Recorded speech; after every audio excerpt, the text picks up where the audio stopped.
Hello everyone, welcome to SS Dibrugarh. To আজি আমি চাম 4 জুলাইৰ ডেইলি নিউজ এনালাইচিছ। তো one video' equal to 5 paper complete daily news analysis. যিমানখিনি important current affairs আছে মই তোমালোকক এটা ভিডিঅ'ত লগত লৈ আহিম। অ'কে, তো প্লিজ ৰেগুলাৰলি বেচিছত তোমালোকে চাবা, ৰেগুলাৰলি বেচিছত নোটছ বনাই যাবা। প্ৰিলিমছ প্লাছ মেইনছ সকলোৰে কাৰণে তোমাৰ কি হ'ব, লাভৱান হ'ব। অ'কে, তো নিউজ পেপাৰটো নোটছ ইনিচিয়েটিভ ষ্টাৰ্ট কৰিছোঁ আজি 4 জুলাই 2025। অ'কে, তো ফাৰ্ষ্ট যদি আমি টপিক ক'ব যাওঁ, ফাৰ্ষ্ট টপিক আজি ভেৰি ইম্পৰ্টেণ্ট এটা টপিক আছে, কাৰণ তামিলনাডুত এটা ইভেন্ট হৈছিলে, তোমাৰ কি হৈছিলে, কাষ্টডিয়েল ডেথ হৈছিলে। অ'কে, তো আমাৰ ফাৰ্ষ্ট টপিক হ'ল কাষ্টডিয়েল ডেথ। তো ফাৰ্ষ্ট আমি জানিম কাষ্টডিয়েল ডেথ কি হয়, আৰু এই টপিকটো তোমাৰ মেইনছ পাৰ্সপেক্টিভত ইম্পৰ্টেণ্ট হয়। ঠিক আছে, মেইনছ পাৰ্সপেক্টিভত ইম্পৰ্টেণ্ট হয় কাষ্টডিয়েল ডেথ। তো ফাৰ্ষ্ট আমি চাম ইন্ট্ৰডাকশ্যন, অৰ্থাৎ এই যোনটো চোৱা টপিক, এইটো টপিক যিহেতু মই ক'লো ন মেইনছ পাৰ্সপেক্টিভ ইম্পৰ্টেণ্ট হয় বুলি, তো সেইকাৰণে এই টপিকটো মই তিনিটা ভাগত ভাগ কৰি একেলগে ৰেডিমেড কৰি দিছো, অৰ্থাৎ ইন্ট্ৰ, বডি, কনক্লুজন। তোমাৰ পুৰা মেইনছ পাৰ্সপেক্টিভত লাষ্টত মই ৰেডিমেড কনক্লুজনো দিছো, মাজত মই বডি দিছো, ডাটাও দিছো, আৰু ইন্ট্ৰডাকশ্যনো দিছো ৰেডিমেড। অ'কে, ফাৰ্ষ্ট ইন্ট্ৰডাকশ্যন, অৰ্থাৎ কি হয় কাষ্টডিয়েল ডেথ। যদিহে পুলিচ, জুডিচিয়েল অৰ মিলিটাৰী যদি কাষ্টডিত থাকোতে কোনোবা এজন পাৰ্চনৰ যদি ডেথ হয়, আৰু সেইটো হয়তো বিফৰ ট্ৰায়েলে হওক বা ডিউৰিং ট্ৰায়েলে হওক বা আফটাৰ কনভিকশ্যনৰ পিছতে হওক, যদিহে পুলিচ, জুডিচিয়েল, মিলিটাৰী কাষ্টডিত যদি পাৰ্চন এটা ডেথ হয়, তাক আমি কওঁ কাষ্টডিয়েল ডেথ বুলি। বুজি পাইছা ন? মনত ৰাখিবা সদায়, সেইটো বিফৰ ট্ৰায়েলে হওক বা মানুহ এজন ডিউৰিং ট্ৰায়েলে হওক বা আফটাৰ কনভিকশ্যনে হওক, এটা পাৰ্চনৰ যদি পুলিচত থাকোতে, পুলিচ কাষ্টডিতে হওক বা জুডিচিয়েল কাষ্টডিতে হওক বা মিলিটাৰী কাষ্টডিতে হওক, যদি তেওঁৰ ডেথ হয়, আমি তেওঁক কোৱা হয় কাষ্টডিয়েল ডেথ। আৰু এইটো এটা বহুত ডাঙৰ এটা সমস্যা আমাৰ ভাৰতবৰ্ষৰ কাৰণে, কাৰণ আমাৰ ভাৰতত কাষ্টডিয়েল ডেথ বাঢ়ি গৈছে, ইনক্ৰিজ হৈ গৈছে। অ'কে, আৰু কুৱেশ্যন সুধিব পাৰে যে অকল কাষ্টডিয়েল ডেথ আননেচাৰেলি হয় নেকি, অৰ্থাৎ টৰ্চাৰ কৰিলেই হয় নেকি? তো তেনেকুৱা নহয়। তোমাৰ কাষ্টডিয়েল ডেথ দুটা কাৰণত হ'ব পাৰে, নেচাৰেল কজেছৰ কাৰণত হ'ব পাৰে, চাপোজ তোমাৰ কিবা বেমাৰ হৈ আছিলে, ইলনেছ হৈ আছিলে, তো সেইটো কাৰণতো হ'ব পাৰে, আৰু আননেচাৰেল কজতো হ'ব পাৰে, যেনেকে টৰ্চাৰ, এছল্ট, নেগলিজেন্স। তো আননেচাৰেল কজৰ কাৰণেও হ'ব পাৰে আৰু নেচাৰেল কজৰ কাৰণেও হ'ব পাৰে কাষ্টডিয়েল ডেথ। তো ফাৰ্ষ্ট বুজি পালা ন? একদম ক্লিয়াৰছে, আৰামছে কি হয় কাষ্টডিয়েল ডেথ, আকৌ এবাৰ কোৱা। Before trial, during trial, after কনভিকশ্যনৰ যদি কোনোবা এটা পাৰ্চনৰ যদি পুলিচিয়েল custody, judicial custody or military custody যদি ডেথ হয়, তাক কওঁ আমি কি, কাষ্টডিয়েল ডেথ। তো টপিকটো মেইনছৰ কাৰণে ইম্পৰ্টেণ্ট, যিহেতু ইন্ট্ৰডাকশ্যনত তোমালোকে লিখিবা। Okay,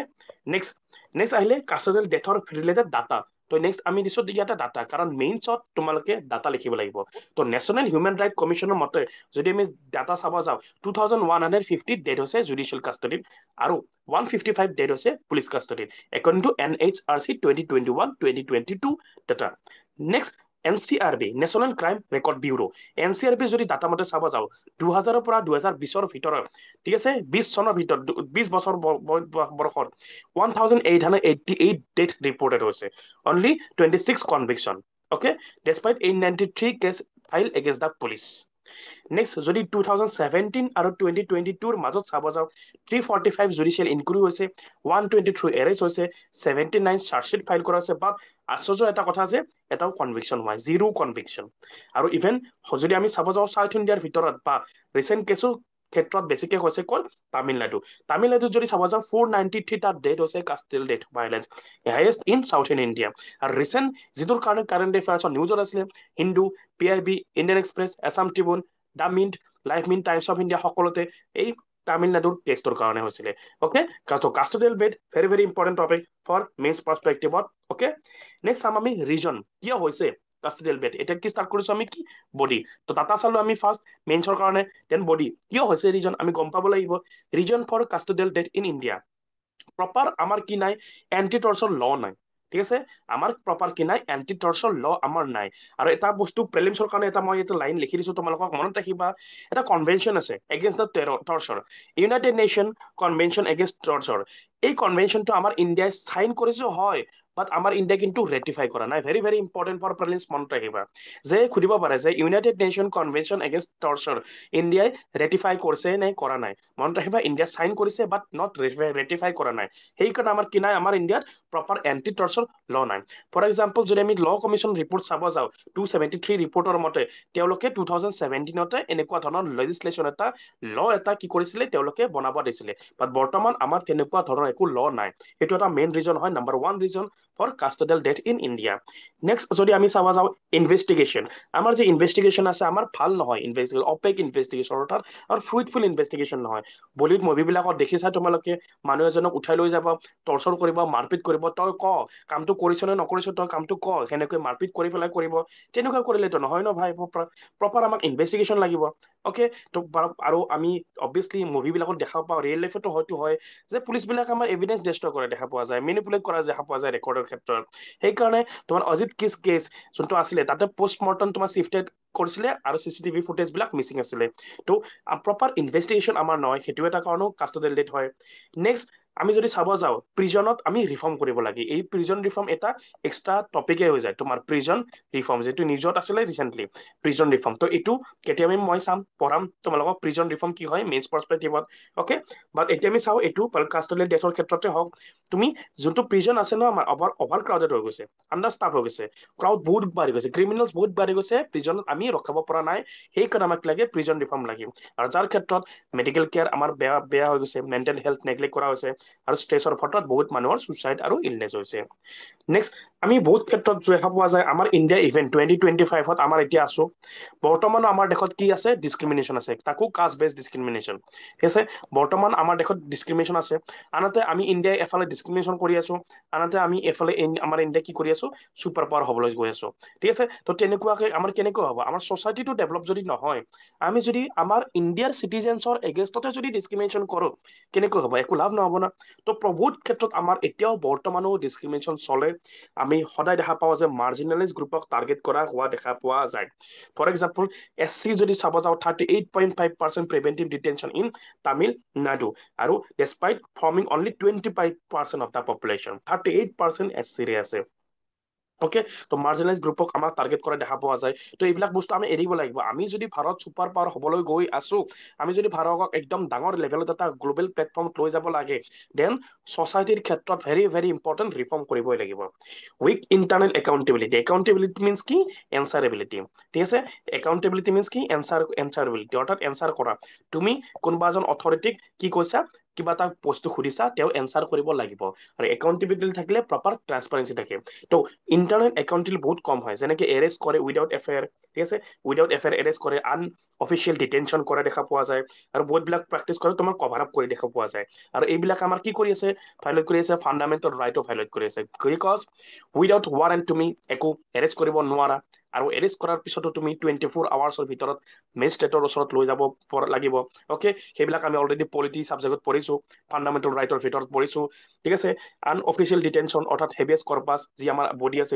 we have the body, সেইবিলাক ভাইলেট কৰি আছে, ৰিটছ ভাইলেট কৰি আছে, আৰ্টিকেল 32 ভাইলেট কৰি আছে। অ'কে, তো এনেকুৱা ধৰণৰ এইবিলাক ৰিজনৰ কাৰণে কি হৈছে আমাৰ দেশত কাষ্টডিয়েল বা ডেথ ভাইলেট তোমাৰ বাঢ়ি গৈছে। তো ৰিচেণ্ট কেছ যদি চাব যাওঁ, এক্সাম্পল দিব পাৰা কাষ্টডিয়েল ডেথত, তোমাৰ আছে এতিয়া সাথানকুলম কেছ 2020 তামিলনাডু, ফাদাৰ চন দুটাৰে ডেথ হৈছিলে। ঠিক আছে, দেন তোমাৰ আছিল আম্বাসুদাৰাম কেছ 2023 তামিলনাডু, IPS অফিচাৰ এজনে এলিগেলি টৰ্চাৰ কৰিছিলে ইউথক, পিছত এক্সপ'জ কৰা হোৱাৰ পিছত তেওঁ ছাছপেণ্ড কৰা হৈছিলে। 6 সাদাত কেছ 2023 দিল্লী, য'ত কাষ্টডিৰ ভিতৰত ডেথ হৈছিলে। Okay, next tribal youth case 2024 MP Madhya Pradesh, পাৰাঠী ইউথ এটা কি হৈছিলে কাষ্টডিয়েল ডেথ হৈছিলে। অ'কে, তেওঁৰ বিয়াৰ দিনাই ৱেডিং ডেৰ দিনাই তোমাৰ কি ডেথ হৈছিলে, আৰু গোটেই ষ্টেটত প্ৰটেষ্ট হৈছিলে। সোমনাথ তোমাৰ সূৰ্যবংশী কেছ 2024 মহাৰাষ্ট্ৰ, য'ত ল ষ্টুডেণ্ট এটাৰ কি হৈছিলে ডেথ হৈছিলে during the judicial custody. Okay, next Narinderdeep Singh cases 2025 Punjab, য'ত তোমাৰ লকআপৰ ভিতৰত ডেথ হৈছিলে, আৰু ফেমিলিকো টৰ্চাৰ কৰা হৈছিলে, আৰু সেইকাৰণে CBI ডিমাণ্ড কৰা হৈছিলে। এণ্ড লেটেষ্ট কেছ এইটো অজিত কুমাৰ কেছ 2025 তামিলনাডু, য'ত টেম্পল গাৰ্ড এজন ডাইড হৈছিলে আফটাৰ পুলিচ বিটিং। তো পুলিচৰ টৰ্চাৰৰ ক্ষেত্ৰত টেম্পল গাৰ্ড এজনৰ তোমাৰ ডেথ হৈছিলে, আৰু ষ্টেটে CM তোমাৰ CBI প্ৰুভ কৰিছে। তো এইবিলাক হ'ল example related to custodial death. Next, যদি আমি চাব যাওঁ ইম্পৰ্টেণ্ট জুডিচিয়েল প্ৰনাউন্সমেণ্ট, জুডিচিয়াৰী কি কৈছে এইটো ক্ষেত্ৰত, কাৰণ অবভিয়াছলি এইটোতো জাষ্টিছৰ ক্ষেত্ৰত আহি গ'ল অট'মেটিক আমাৰ কুৱেশ্যনটো। তো জাষ্টিছৰ ক্ষেত্ৰত জুডিচিয়াৰী কি কৈছে, very very important, very very important for mains. এই জাষ্টিফিকেশ্যন, এই জুডিচিয়েল প্ৰনাউন্সমেণ্ট বিলাক তুমি লিখিব লাগিব মেইনছত, তেতিয়াহে তুমি পাবা মাৰ্কস। যদি জুডিচিয়েল প্ৰনাউন্সমেন্ট নিলিখা তুমি মাৰ্কস নোপোৱা এইবিলাক টপিকৰ ক্ষেত্ৰত। সেইকাৰণে তো মই কেইটামান জাজমেন্ট দিছো, যেনেকে DK Basu versus state of west Bengal 1996। তো এই জাজমেন্টত কি দিছিলে 11টা গাইডলাইন দিছিলে এৰেষ্টৰ আৰু ডিটেনশ্যনৰ ক্ষেত্ৰত, আৰু মেডিকেল চেকআপ, এৰেষ্ট মেমো এইবিলাক মেণ্ডেটৰী কৰি দিছিলে। কোনটো কেছত? DK Basu versus state of west Bengal. Next Nilabati Behera versus state of Orissa 1993। তাতে কি কৈছিলে তোমাৰ কম্পেনচেশ্যন দিব দিছিলে ভিক্টিমৰ ফেমিলিত, আৰু ষ্টেটক ৰেছপন্সিবল কৰিছিলে আৰ্টিকল 21 ভায়োলেট কৰাৰ কাৰণে। PUCL versus union of India 2005 case, তাতে কি কৈছিলে ইনষ্টল কৰিব দিছিলে কি CCTV কেমেৰা ইনষ্টল কৰিব দিছিলে লকাপৰ ভিতৰত, যাতে ট্ৰান্সপাৰেন্সি বাঢ়ে। ইন ৰিকাষ্টডিয়েল ভাইলেন্স 2020 সুপ্ৰিম কোৰ্টে অৰ্ডাৰ দিছে যে ষ্টেট সকলক ফাইল কমপ্লেক্স ৰিপৰ্ট কৰিব লাগে আৰু CCTV ইনষ্টল কৰিব লাগে। তো এতিয়া এইকেইটা আছিলে তোমাৰ জুডিচিয়েল প্ৰনাউন্সমেন্ট, জুডিচিয়াৰী কি কথা কৈছে এইটো ক্ষেত্ৰত। Very very important for mains, লিখিবা তোমালোকে, মোৰ পইণ্টছ বিলাক মনত ৰাখিবা। আৰু সদায় তোমাৰ এটা কাম কৰিবা, ডেইলি 8 PM তোমালোকৰ ভিডিঅ' আহিব। অকে, ভিডিঅ'টো অন কৰিবা আৰু তোমালোকে পেন পেপাৰ লৈ বহিবা, ঠিক আছে? এনে তোমাৰ পপকৰ্ন লৈ নবহিবা, পেন আৰু পেপাৰ লৈ বহিবা, ভিডিঅ'টো চাবা, লগে লগে লিখি যাবা কজেছ, ৰাইজ, ডাটা যি যি দিছো। আৰু সেই ডাটাখিনি তোমালোকৰ বা প্ৰিলিমছ মেইনছ যি মই ইনফৰমেশ্যন দিম গোটেইবিলাক তোমালোকৰ এক্সামত নেক্সট 2026 হওক বা 2025 মেইনছতে হওক সকলোবিলাকতে কামত আহিব। নেক্সট আমি চাম ৱে ফৰৱাৰ্ড, অৰ্থাৎ আমি আগলৈ কি কৰিব পাৰোঁ, সলিউশনছ। তো সলিউশনৰ ক্ষেত্ৰত যদি চাব যাওঁ, এন্টি টৰ্চৰ লেজিসলেশ্যন, ঠিক আছে? এন্টি টৰ্চৰ লেজিসলেশ্যন আমি আনিব লাগিব, স্পেচিফিক ল আমি ডিফাইন কৰিব লাগিব কাষ্টডিয়েল টৰ্চৰৰ কাৰণে। টাইম বাউণ্ড ট্ৰায়েল আমি মেণ্ডেট কৰিব লাগিব, প্ৰপাৰ ল বনাব লাগিব, অভাৰচাইট ইণ্ডিপেণ্ডেণ্ট কৰিব লাগিব আমি, অৰ্থাৎ নেশ্যনেল হিউমেন ৰাইট কমিশ্যনক আমি সুমতো পাৱাৰ দিব লাগিব। সুমতো পাৱাৰ মিনছ কি? নিজেই কৰা পাৱাৰ। এনেকুৱা নহয় যে আমি হিউমেন ৰাইট কমিশ্যনলৈকে কেছটো ট্ৰান্সফাৰ কৰি দিছো, তেনেকুৱা নহয়। নিজে সেইখিনি পাৱাৰ নিজে নিজৰ কেছটো তেওঁলোকে লৈ ল'ব পাৰে, সেইটো হ'ল সুমতো পাৱাৰ। তো NHRC অৰ্থাৎ নেশ্যনেল হিউমেন ৰাইট কমিশ্যনক সেইটো পাৱাৰ আমি দিব লাগিব, যাতে আমাক এইবিলাক তোমাৰ ইণ্ডিপেণ্ডেণ্ট অভাৰচাইট হওক, প্ৰপাৰ ৰেগুলেট কৰিব পাৰো, ৰিপৰ্টিং ফলো আপ কৰিব পাৰিব লাগিব পুলিচ এবিউজ কেছক। নেক্সট ফৰেনচিক আমি ষ্ট্ৰেংথেন কৰিব লাগিব, আৰু CCTV এভিডেন্স আমি প্ৰপাৰ থাকিব লাগিব। তো আমি টেকনলজি এনাবল কিছুমান ট্ৰেকিং ইউজ কৰিব পাৰো, যেনেকুৱা বডি কেম, ডিজিটেল কেছ লগ, যাতে তোমাৰ এভিডেন্স বিলাকত যাতে টেম্পাৰিং কৰিব নোৱাৰে। আনহাতে আমি কি কৰিব লাগিব, পুলিচ ৰিফৰ্ম কৰিব লাগিব, ঠিক আছে? পুলিচৰ ক্ষেত্ৰত বহুতখিনি ৰিফৰ্ম কৰিব লাগিব। আৰু এই ক্ষেত্ৰত সুপ্ৰিম কোৰ্টত প্ৰকাশ সিং গাইডলাইন এটা দিছিলে, য'ত তোমাৰ টেনিউৰ ফিক্স কৰিব দিছিলে, ছেপাৰেট ইনভেষ্টিগেশ্যন কৰিব দিছিলে, আৰু ল এণ্ড অৰ্ডাৰ ডিউটি এইবিলাকৰ ক্ষেত্ৰত ৰিফৰ্ম কৰিব দিছিলে। নেক্সট স্পেচিয়েল SC/STক ছেফগাৰ্ড কৰিব লাগিব। অবভিয়াছলি আমি ডিছক্ৰিমিনেশ্যন কৰিবলৈ নহ'ব, আৰু এইটো ক্ষেত্ৰত ভাৰত চৰকাৰে এটা ল বনাইছিলে আগতে, SC/ST প্ৰিভেনশ্যন অফ এট্ৰচিটি এক্ট। তো এই এক্টটো আমি প্ৰপাৰ কি কৰিব লাগিব, ফলো আপ কৰিব লাগিব, প্ৰপাৰ ইমপ্লিমেণ্ট কৰিব লাগিব, ঠিক আছে? ডিটেনশ্যন টাইমত আৰু কাষ্টডিয়েল প্ৰচিডিউৰৰ ক্ষেত্ৰত। আৰু আমি যাতে সকলোবিলাক যাতে যিমানবিলাক আছে তোমাৰ এইবিলাক কাম স্পীডত যাতে হয়, তাৰ কাৰণে আমি ফাষ্ট ট্ৰেক কোৰ্ট এটা বনাব লাগিব। তো স্পেচিয়েল বেঞ্চেছ বনাব লাগিব for custodial death related trials, আৰু আমি টাইমলি জাষ্টিচ ডিলিভাৰ কৰিব লাগিব, যাতে প্ৰপাৰ মানুহবিলাকে জাষ্টিচ পায়। তাৰ কাৰণে আমি কি কৰিব লাগিব, ফাষ্ট ট্ৰেক কোৰ্ট এটা আমি বনাব লাগিব। তো এইখিনি আছিলে ৱে ফৰৱাৰ্ড এণ্ড সলিউশনছ। অকে, নেক্সট আহিলে তোমাৰ কি কনক্লুজন। তো ৰেডিমেড মই কৈছো ন, ৰেডিমেড ইন্ট্ৰো মই দিছো, অৰ্থাৎ তোমাৰ ফাৰ্ষ্ট কি লিখিব লাগে ডেফিনিশ্যন মই দিছো, কাষ্টডিয়েল ভাইলেন্স কি হয়। নেক্সট মই ৰেডিমেড বডি দিছো, বডি ভিতৰত কি দিছো, প্ৰপাৰ ফাৰ্ষ্ট ডাটা দিছো, ঠিক আছে? ডাটাৰ পিছত তোমাৰ এক্সাম্পল দিছো, ৰিচেণ্টলি কি হৈছে, দেন তোমাৰ দিছো কজেছ মিনছ ইনক্ৰিজ কিয় হৈছে, দেন জুডিচিয়েলি কি কৈছে সেইবিলাক দিছো, দেন আমি কি চালো তোমাৰ ৱে ফৰৱাৰ্ড অৰ্থাৎ সলিউশনৰ একেলগে চালো বডি। নেক্সট ইমান লাষ্ট চাব আছে কি এতিয়া কনক্লুজন। তো ৰেডিমেড এটা কনক্লুজন বনাই দিছো তোমালোকক, মেইনছত তোমালোকক এইটো টপিক আহিলে ইউজ কৰিব পাৰা। Custodial death reflect not only institutional apathy but also a deep rooted disregard for constitutional values. তো আমাৰ এপেথি আমাৰ গুচুৱাই নহয়, আমাৰ এপেথি মিনছ কি, মানুহৰ মাজত একো মমতা ভাৱ, দয়া মমতাৰ ভাৱ নোহোৱা হৈ যাব। তো মিনছ পুলিচ ষ্টেচনত মাৰপিটৰ কাৰণে এজন মানুহৰ ডেথ হৈ গৈছে, মানুহ মানে কি হৈছে আজিকালি মানুহৰ মনত মৃত্যু মানে একোৱে নোহোৱা হৈ গৈছে টাইপৰ, তো এপেথি নোহোৱা হৈ গৈছে। তো অকল এপেথি নোহোৱাই নহয়, আমাৰ এইটো কনষ্টিটিউচনেল ভেলুছো আমি ডিছৰেগাৰ্ড কৰা হৈছে, ডিছৰেচপেক্ট কৰিছো আমি কনষ্টিটিউচনক, বিকজ আমি ফাণ্ডামেণ্টেল ৰাইট মানুহ এজনৰ ভাইলেট কৰি আছো। তো এইটো এড্ৰেছ কৰাৰ কাৰণে আমাক ষ্ট্ৰাকচাৰেল ৰিফৰ্ম লাগিব, ষ্ট্ৰং ল লাগিব, আৰু আমি শিফ্ট কৰিব লাগিব টু দা ৰাইট বেস্ট পলিচিলৈকে। অকে, তো এটা ৰেডিমেড কনক্লুজন তোমালোকৰ বনাই দিয়া হৈছে। Please very very important for mains পাৰ্চপেক্টিভত এইটো টপিক তোমালোকে আই হোপ নোট ডাউন কৰিছা, পঢ়া ভালকে। অকে, তো নেক্সট টপিকলৈকে আগবাঢ়ো। তো ৰিচেণ্টলি প্ৰাইম মিনিষ্টাৰ মোদী আমাৰ বছ নিউজত আছে, কাৰণ আমাক বছক কি দিছে, খানা ভিজিট কৰি থৈ আমাক খানাৰ যোনটো হাইয়েষ্ট তোমাৰ award the officer of the order of the star of খানা সেইটো আমাৰ প্ৰাইম মিনিষ্টাৰ মোদীক দিছে অকে তো এতিয়ালৈকে 24টা গ্লোবেল এৱাৰ্ড পালে আমাৰ প্ৰাইম মিনিষ্টাৰ মোদীয়ে গোটেইবিলাকৰ নাম ইয়াতে লিষ্টত লিখা আছে তো কেতিয়াবা কুৱেশ্যন সুধি দিব পাৰে যে ফৰ এক্সাম্পল ৰাছিয়াৰ পৰা তেওঁলোকে কি পাইছে order of scent Andrew apostle পাইছে ঠিক আছে ফ্ৰান্সৰ পৰা কি পাইছে grand cross of the Legion পাইছে তো ৰিচেণ্টলি খানাৰ পৰা পালে তো এইকাৰণে এইটো প্ৰিলিমছ পাৰ্চপেক্টিভত ইম্পৰ্টেণ্ট সোধে কেতিয়াবা যে আমাৰ প্ৰাইম মিনিষ্টাৰ মোদীয়ে আমাৰ কি এৱাৰ্ড পাইছে কোনখন দেশে কি এৱাৰ্ড তেওঁ দিছে okay very very important for prelims point of view next আহিলে আমাৰ নেশ্যনেল স্পৰ্টছ পলিচি 2025 অকে তো ৰিচেণ্টলি আমি নেশ্যনেল স্পৰ্টছ পলিচি 2025 আমি আগবঢ়াই লৈছো ভাৰত চৰকাৰে যাতে আমাৰ দেশত কি হৈ থাকে স্পৰ্টছ ক্ষেত্ৰত আগবাঢ়ি যায় স্পৰ্টছ কালচাৰটো যাতে আগবাঢ়ি যায় কাৰণ আমি যদি চাওঁ যে এতিয়া আমি ৰিচেণ্টলি যিটো অলিম্পিক হৈ গ'ল আমি তাতেও বহুতখিনি প'ৰ পাৰফৰ্মেঞ্চ কৰিছো ইভেন জিৰ' গ'ল্ড আমাৰ গ'ল্ড নে নাই দেন এছিয়ান গেমছে হওক বা কমনৱেলথ গেমছে হওক আমি সকলোবিলাকতে আমি বহুত ক্ষেত্ৰত আমি পিছ পৰি আছো বেলেগ দেশৰ কম্পেৰিজন চাপ'জ চাইনা হওক বা ইউ এছ এ হওক তো বেলেগ দেশৰ কম্পেৰিজন আমি বহুত বেছিয়ে পিছ পৰি আছো তো সেইটো কাৰণে স্পৰ্টছ কালচাৰটো আগবঢ়াবৰ কাৰণে গভৰ্ণমেণ্ট অফ ইণ্ডিয়া লঞ্চ কৰিছে national sports policy 2025 very very important topic for mains okay mains পাৰ্চপেক্টিভত ইম্পৰ্টেণ্ট টপিক তো আমি চাম নেশ্যনেল স্পৰ্টছ পলিচি 2025ত কি দিছে তো কি দিছে নেশ্যনেল স্পৰ্টছ পলিচি 2025ত excellence on the global stage তো আমি যাতে গ্ল'বেল ষ্টেজত যাতে আমি এক্সেলেঞ্চ কৰিব পাৰো তাৰ কাৰণে আমাক কি কৰিব দিছে টেলেণ্ট আমি অবভিয়াছলি আমাৰ আছে টেলেণ্টখিনি সেইখিনি আৰু পুছ কৰিব লাগিব আমি প্ৰপাৰ ট্ৰেইনিং দিব লাগিব ইনফ্ৰাষ্ট্ৰাকচাৰ আমি মডাৰ্ণ কৰিব লাগিব চায়েন্স বেক ট্ৰেইনিং দিব লাগিব যাতে আমাৰ ষ্ট্ৰেণ্ড হেণ্ড হয় আৰু আমি যাতে বেলেগ বেলেগ দেশৰ লগত আমি প্ৰপাৰ কম্পিটিশ্যন কৰিব পাৰো গ্ল'বেল ষ্টেজত আমি এটা ভালকে আমি ভাৰত এখন স্পৰ্টছ কাউণ্ট্ৰি হিচাপে আমি উত্থাপিত কৰিব পাৰো okay sports for economic development obviously আমি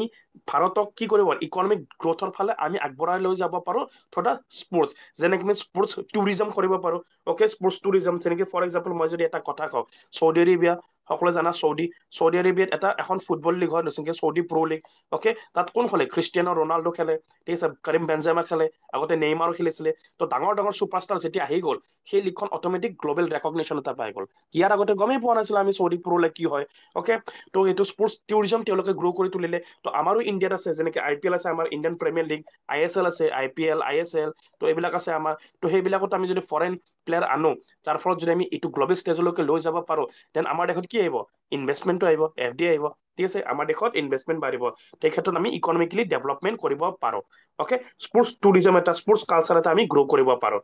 নেক্সট স্পৰ্টছ ফৰ ছ'চিয়েল ডেভেলপমেণ্টৰ ক্ষেত্ৰত এইখিনি পিলাৰ এই গোটেইকেইটা পিলাৰ আমি চাই আছো এই তোমাৰ স্পৰ্টছ পলিচিৰ অকে প্ৰিলিমছৰ ক্ষেত্ৰতো সুধিব পাৰে যে তলৰ কোনকেইটা পিলাৰ হয় নেশ্যনেল স্পৰ্টছ পলিচি 2025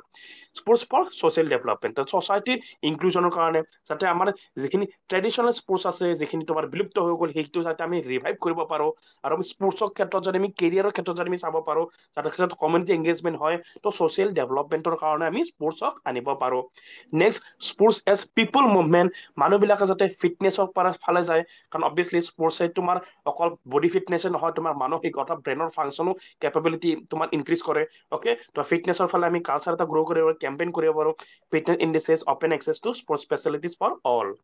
আৰু আমি কি কৰিব পাৰো অবভিয়াছলি আমি কৰিছোৱে গভৰ্ণমেণ্টে আমি যিটো নেশ্যনেল এডুকেশ্যন পলিচি আছে ন 2020 সেইটোৰ লগত আমি স্পৰ্টছটো আমি ইনক্লুড কৰিব পাৰো এডুকেশ্যন কাৰিকুলামৰ ক্ষেত্ৰত আমি এডুকেটৰবিলাকক ট্ৰেইন কৰিব পাৰো স্কুল বেছ টেলেণ্টবিলাক ডেভেলপমেণ্ট কৰিব পাৰো কাৰণ স্কুল লেভেলৰ পৰা যেতিয়া আমি স্পৰ্টছ কালচাৰ এক্সিলেণ্ট কৰিম তেতিয়াতো আমি গ্ল'বেল লেভেললৈকে যাম ন য়েছ তো এইখিনি টপিক মই এইখিনি কথা এনেই কোৱা নাই কাৰণ এইখিনি কথা ডাইৰেক্টলি স্কিমত মেনশ্যন আছে সেইখিনি মই অলপ ডিটেইলছকে ডিছকাশ্যন কৰি দিছোঁ এই 5টা point very very important for prelims মনত ৰাখিবা যে সুধিব পাৰে যে নেশ্যনেল স্পৰ্টছ পলিচি 2025ৰ আণ্ডাৰত তলৰ কোনকেইটা পিল্লাৰ আছে অকে এইকেইটা পিল্লাৰ আছে মনত ৰাখিবা সেইকেইটা পিল্লাৰে মই অলপমান ডিটেইলছকে তোমালোকক ইয়াতে ডিছকাশ্যন কৰি দিছো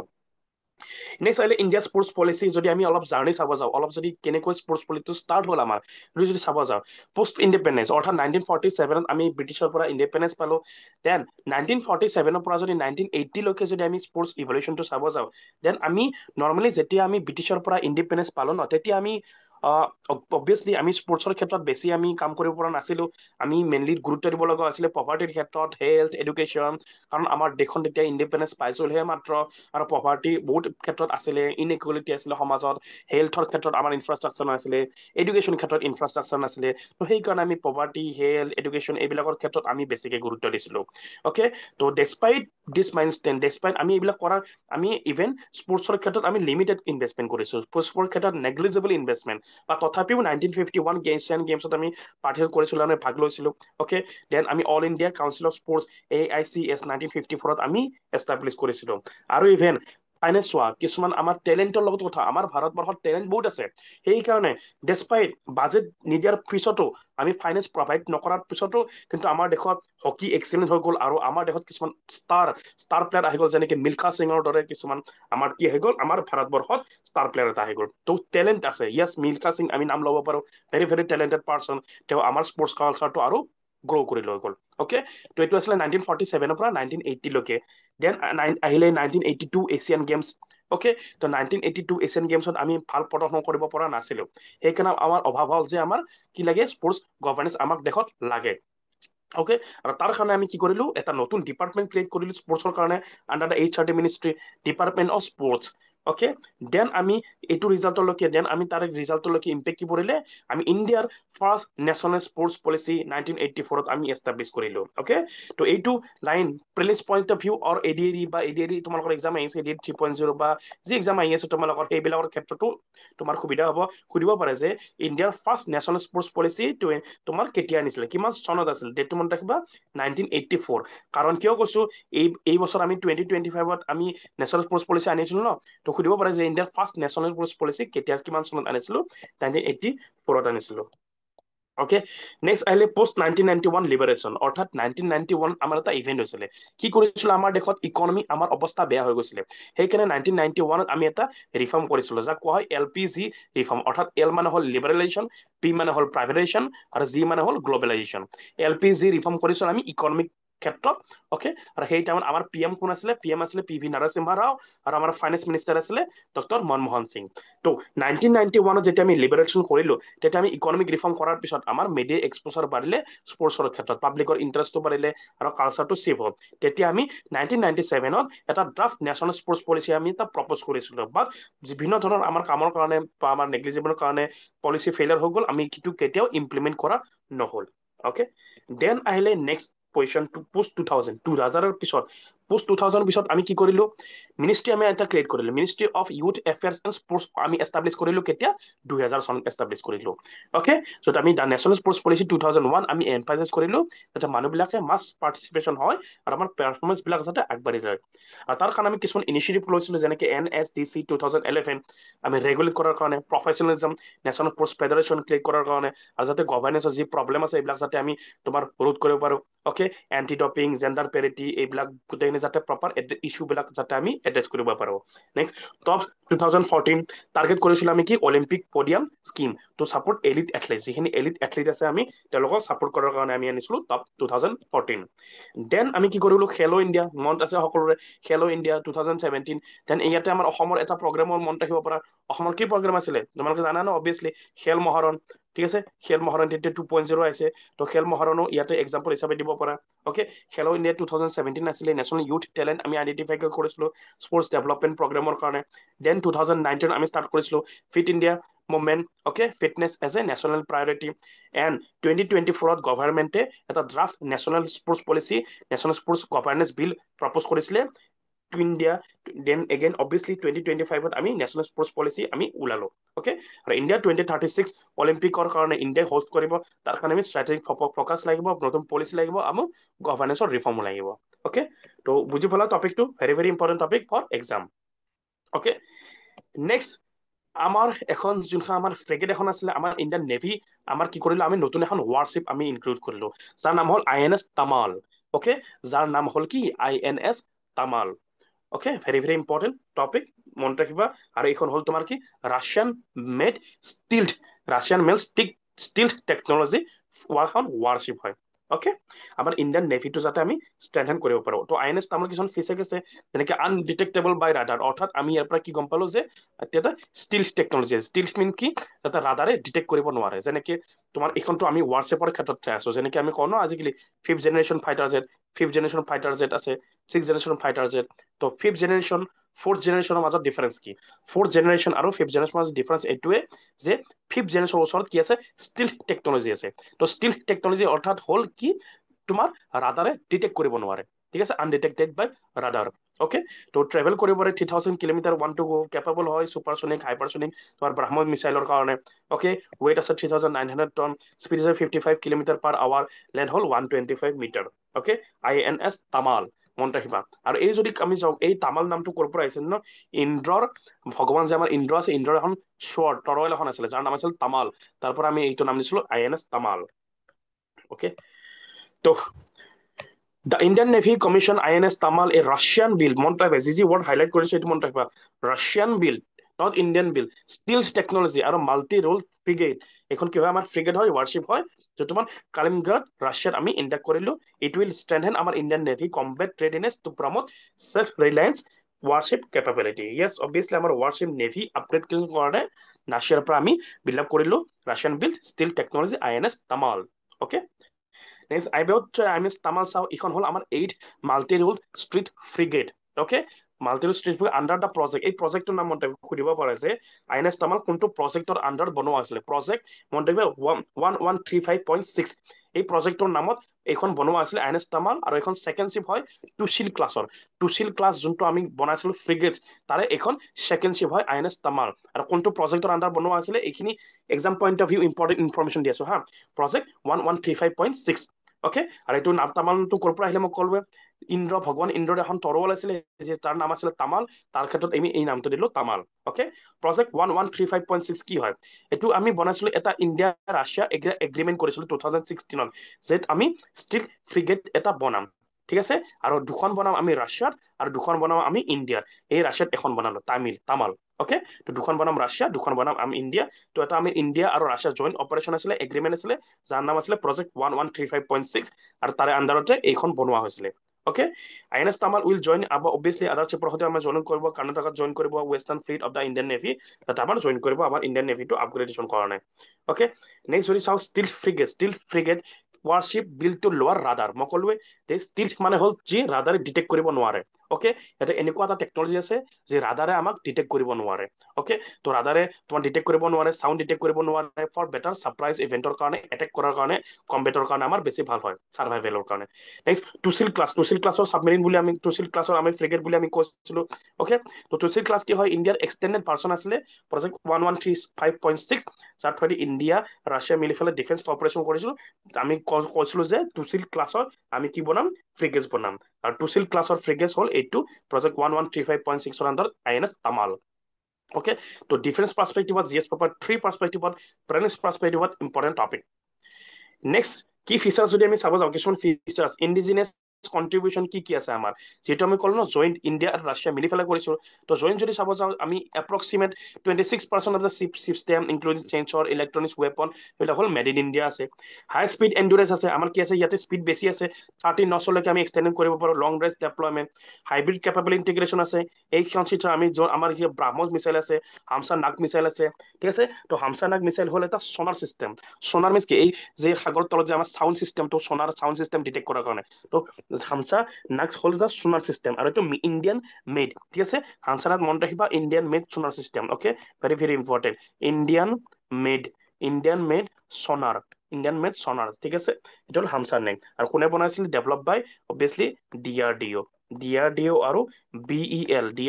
BEL এ ভাৰত ইলেক্ট্ৰনিক মিলি পেলাই বনাইছিলে তোমাৰ এইটো হামসা নাগ এইটো হ'ল এটা তোমাৰ কি সোনাৰ সিস্টেম ওকে তো successful technic partnership under water under water আমি ওয়াৰফেস কৰিব পাৰো ৱাটাৰ ভিতৰত navy equip with heavy weight torpedo আছে আমাৰ টৰ্পিডো মিন্স কি হয় টৰ্পিডো হ'ল এটা বম ঠিক আছে যেনেকে আমি প্লেনৰ সহায়ত আমি বম মাৰো ন এনেকে যদি জাহাজেৰে যদি আমি বম মাৰো সেইটো কোৱা হয় টৰ্পিডো most probably তোমাৰ কি কৰে এইবিলাকে তোমাৰ সাবমেৰিনত ইউজ হয় সাবমেৰিন বিলাক পানীৰ তলত থাকে তো সাবমেৰিনে যেতিয়া বম এটা ইউজ কৰে চাব যেতিয়া বম এটা এৰিছো এটা মিছাইল এটা এৰি দিছো সেই মিছাইলটোকে পানীত তলত এৰা মিছাইলটোকে কোৱা হয় টৰ্পিডো বুলি ওকে তো টৰ্পিডো আছে এন্টি সাবমেৰিন ওয়াৰফেয়াৰ অপাৰেশ্যন কৰিব পাৰো আমি এভিয়েশ্যন অপাৰেশ্যন কৰিব পাৰিম আৰু এইটো সাপোৰ্ট কি হেলিকপ্টাৰ সাপোৰ্ট কৰে আৰ্লি থ্ৰেট ডিটেকশ্যনৰ কাৰণে এন্টি সাবমেৰিন ওয়াৰফেয়াৰ মিছনত আমি এইখন আইএনএছ তামাল আমি ইউজ কৰিব পাৰো তো very very important for prelims point of view next আৰু এখন আমি কমিশন কৰিছিলো আইএনএছ উদয়গিৰি ঠিক আছে আৰু এখন আমি কৰিছিলো আমি আইএনএছ উদয়গিৰি ওকে তো navy induct indigenous stealth frigate in record time indigenous এইখন মিনছ কি মেড ইন ইণ্ডিয়া ওকে এইখন কি হয় ষ্টিল হয় অৰ্থাৎ ৰাডাৰে এইখনো ধৰা পেলাব নোৱাৰে ঠিক আছে এইবিলাক হ'ল দা হিন্দুৰ আৰ্টিকেল দেখিছাই ন দা হিন্দুৰ আৰ্টিকেল এইবিলাক ওকে তো INS Udayagiri second step of project 17A তো প্ৰজেক্ট 17A আমাৰ এটা প্ৰজেক্ট আছিলে যাৰ আণ্ডাৰত আমি ষ্টিল ফ্ৰিগেট বনাবৰ কথা কৈছিলো আৰু তাৰে ছেকেণ্ড হলখন কি আইএনএছ উদয়গিৰি তো চোৱা এটা ভেৰি ভেৰি ইম্পৰ্টেণ্ট ইয়াতে কনফিউজন নহবা ইয়াৰ আগৰ যোনখন ফ্ৰিগেট চাইছিলো আইএনএছ তামাল সেইখন কি আছিলে প্ৰজেক্ট 113.56 আছিলে ন আৰু এইখন হ'ল প্ৰজেক্ট 17A আণ্ডাৰত তো দুখনৰ প্ৰজেক্ট বেলেগ বেলেগ সুধিব পাৰে তো মেচ দা ফলোইং দি দিব পাৰে যে প্ৰজেক্ট 17A আণ্ডাৰত এইখন আইএনএছ তামাল নেক্সট প্ৰজেক্ট 1135 আণ্ডাৰত আইএনএছ উদয়গিৰি তো ৰং প্ৰজেক্ট 1135.6 আণ্ডাৰত আইএনএছ তামাল আছিলে আৰু প্ৰজেক্ট 17A আণ্ডাৰত আইএনএছ উদয়গিৰি হয় ওকে আৰু ইণ্ডিয়ান নেভিৰ দুখনৰ প্ৰজেক্ট বেলেগ বেলেগ ভেৰি ভেৰি ইম্পৰ্টেণ্ট মনত ৰাখিবা আৰু কোনে বনাইছে এইটো Mazagaon dock ship builder limited okay in Mumbai okay তেওঁলোকে বনাইছিলে ওকে নেক্সট তোমাৰ প্ৰজেক্ট 17A হয় সাকচেছৰ হয় চিভলি ক্লাছ এখন ফ্ৰিগাৰ আছে নহয় প্ৰজেক্ট 17P17 ক্লাছৰ ওকে তেওঁলোকৰ এইখন তোমাৰ সাকচেছৰ হয় এইখন আমাৰ কি হয় আইএনএছ উদয়গিৰি তো ভেৰি ভেৰি ইম্পৰ্টেণ্ট মনত ৰাখিবা তো আজি ইম্পৰ্টেণ্ট তিনি চাৰিটা আমি টপিক ডিছকাশ্যন কৰিলো তো আমি কাষ্টডিয়েল ডেথৰ ওপৰত ডিছকাশ্যন কৰিলো স্পৰ্টছ পলিচিৰ ওপৰত ডিছকাশ্যন কৰিলো আমাৰ যি আইএনএছ তামাল আইএনএছ উদয়গিৰি সকলোবিলাকৰ ওপৰত আমি ডিছকাশ্যন কৰিলো প্ৰথম দুটা আছিলে তোমাৰ ইম্পৰ্টেণ্ট মেইনছ পাৰ্সপেক্টিভ আৰু নেশ্যনেল স্পৰ্টছ পলিচি প্ৰিলিমছ বোৰৰ কামত আহিছে বিকজ ডাইৰেক্টলি গভৰ্ণমেণ্টে লঞ্চ কৰিছে নেক্সট লাষ্টৰ দুটা আছিলে ডিফেন্স পাৰ্সপেক্টিভত প্ৰিলিমছ পাৰ্সপেক্টিভ তো ভেৰি ভেৰি ইম্পৰ্টেণ্ট পইণ্ট মনত ৰাখিবা তো ভালকে পঢ়া ঠিক আছে নেক্সট ভিডিঅ'ত লগ পাম তো থেংক ইউ এভৰিৱান জয় অসম